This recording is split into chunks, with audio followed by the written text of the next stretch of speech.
Welcome to KBR Knowledge Hub. My name is Baburao Kunchala. Today, I would like to discuss about women in Maoism and the position of women in Maoism. So it's recently in news, the position and what kind of problem they're actually facing in Maoist groups. So women who joined the Maoist movements in the hope of bringing about a revolution are often subject to the same structural violence that they are supposed to fight. Then first of all, what is Maoism? And everyone knows that Maoism is a form of communism developed by Mao Zedong. And this Mao, developed this Maoism. It is a doctrine to capture a state power through a combination of armed insurgency, mass mobilization, and strategic alliances. The Maoists also use propaganda and disinformation against state institutions as a other components to further their agendas. So this Maoism actually extremism. So that's why here Mao called this process the protracted people's war, where the emphasis is on military line to capture the power. Then who are the Indian Maoists? So Indian Maoists, also extremist Maoists, the largest and the most violent Maoist formation in India is the Communist Party of India Maoist, that is CPIM. The CPIM is an amalgamation of many splinter groups, of which the two most important groups are. The first one, important one, is the Communist Party of India, Marxist and Leninist. And second important part of here, the People War and the Maoist Communist Center of India. These are the two important Maoist groups in India. And who are the Indian Maoists?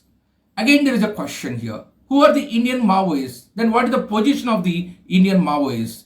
The CPI Maoist and all its frontal organizations have been banned under the Unlawful Activities Prevention Act, that is UAPA Act 1967. So then these Indian Maoists actually, if you observe in India, particularly they confined Jharkhand and Chhattisgarh. This region is famously called Dandakaranya. This Dandakaranya is a place where the Maoists living, and they actually have a good relations with the tribal peoples also. If you look this map of India's Maoist conflict from Jharkhand to Chhattisgarh, and now here, what is the participation rate of women in Maoist movements? A women participation in Maoist movements, this is also very, very important. Women constitutes 35 to 40% of the total cadre. This is very big ratio. This is very big ratio participating in the women. Higher representation of women helps Maoists in establishing better connections with the tribals and also hiring more young people. Despite their higher participation, the number of women in top echelons of their leadership are negligible. So there is only one woman in the more than 20 members Central Committee of the Communist Party of India Maoists. So there is a representation in Dandakaranya Special Zonal Committee that is also negligible.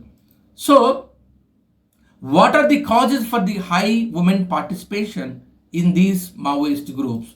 This is also one of the big reasons everyone should think about this one.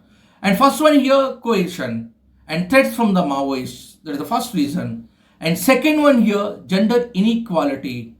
Gender inequality and the Maoist commitment towards the women rights, that is also inspired the women to join in Maoism. And police brutality and atrocities against scheduled caste tribes, that is SCs and STs, that is also inspired the women to join in the Maoism.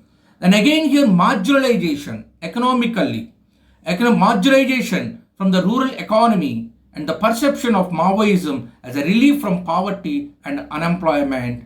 This is also one of the major reasons. And next one here, what are the struggles faced by the women in Maoist movements.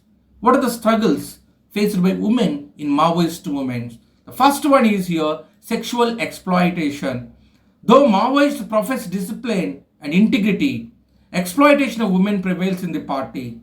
The party has a code of conduct for solemnizing marriage, but no code for issue of divorce and polygamy. The next one here, reproduction, is also one of the problems facing by the women. Reproduction, a male cadre is actually forced to undergo vasectomy either before marriage or immediately after marriage.